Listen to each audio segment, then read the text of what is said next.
This is tape now from WABC here in New York.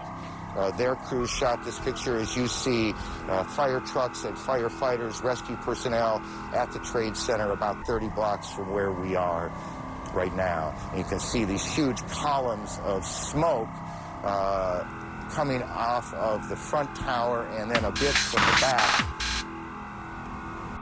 A pyroclastic surge can even flow over water, as hot gases carry dust created by explosive energy. Look as the pyroclastic flow following the collapse of the Twin Towers fills lower Manhattan and moves out, flowing over the Hudson River.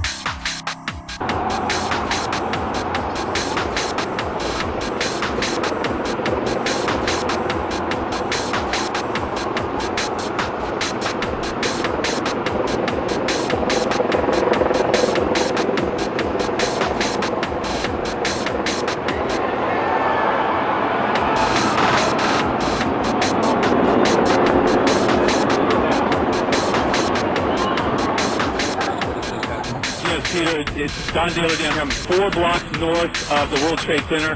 The second building that was hit by the plane has just completely collapsed. The entire building has just collapsed, as if a demolition team set off. When you see the old demolitions of these old buildings, it pulled it down on itself, and it is not there anymore. That should be it. They were the first modern steel reinforced skyscrapers to ever collapse from a fire. They came down in free fall speed. If you dropped a brick from the height of the World Trade Center, it would hit the ground at the same time that the building did.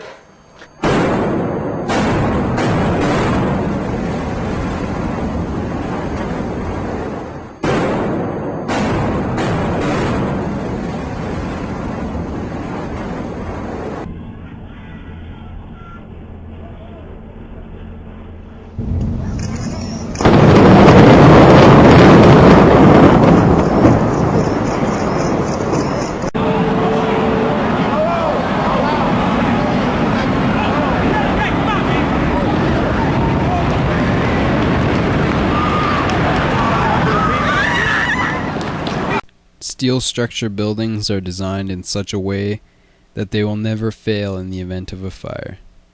The superstructures are over-engineered to handle several times of the maximum loads anticipated during their lifetimes.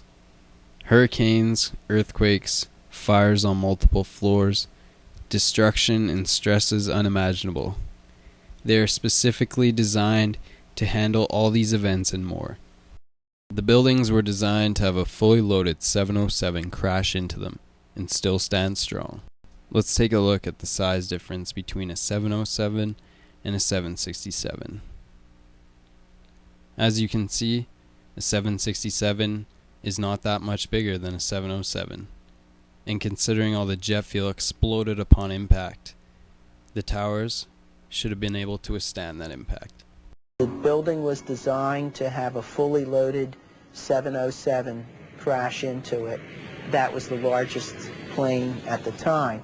I believe that the building probably could sustain multiple impacts of jetliners because this structure is like the mosquito netting on your screen door, this intense grid, and the jet plane is just a pencil puncturing that screen netting.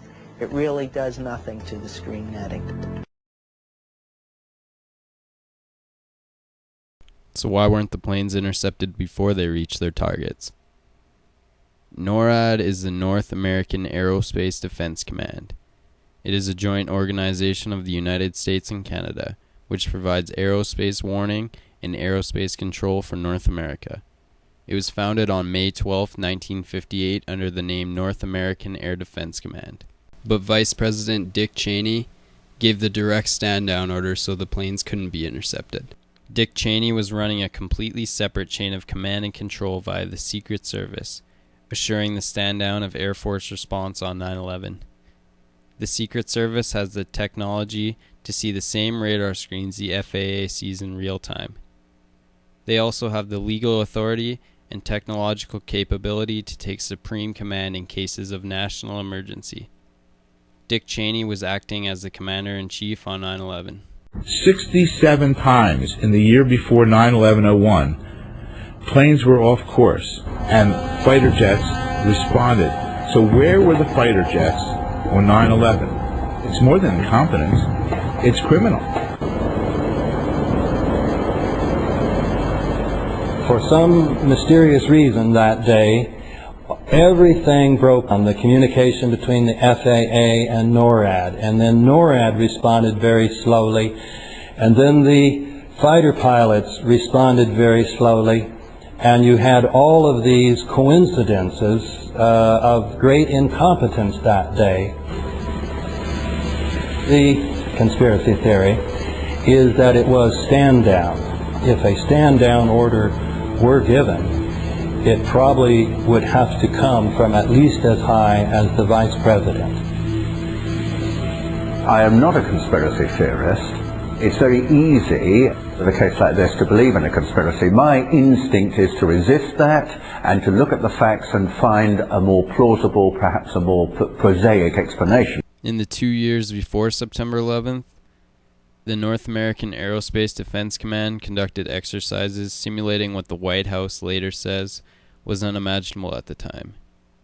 Hijacked airliners used as weapons to crash into targets and cause mass casualties. Yeah, he crashed into the World Trade Center. That is the aircraft that crashed into the World Trade Center? Yep, disregard the tail number. Disregard the tail number. He did crash into the World Trade Center. That's what we believe, yes. Copy that. Thank you, sir. Anyone there? I've never seen so much real-world stuff happen during an exercise. We see that they were running similar exercises in London on July 7, 2005, when it was hit by a so-called terrorist attack. Today we were running an exercise for a company, bearing in mind I'm now in the private sector, and we sat everybody down in the city, 1,000 people involved in the whole organisation, but the crisis team, and the most peculiar thing was we based our scenario on the simultaneous attacks on the Underground and mainline station. So we had to suddenly switch an exercise from fictional to real.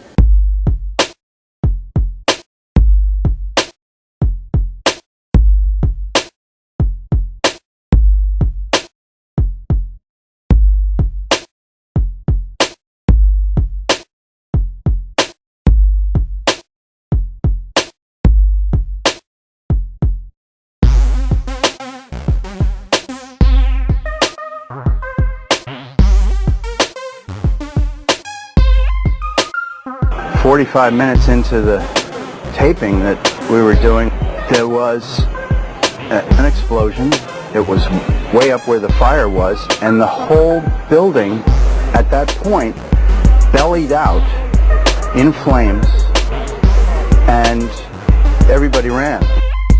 And every few minutes you'll hear like a small sort of a rumbling sound, almost like an explosion sound, and another chunk of it will come flying down into the street, creating a situation where rescue personnel just have not been able to get close to this building now for over an hour.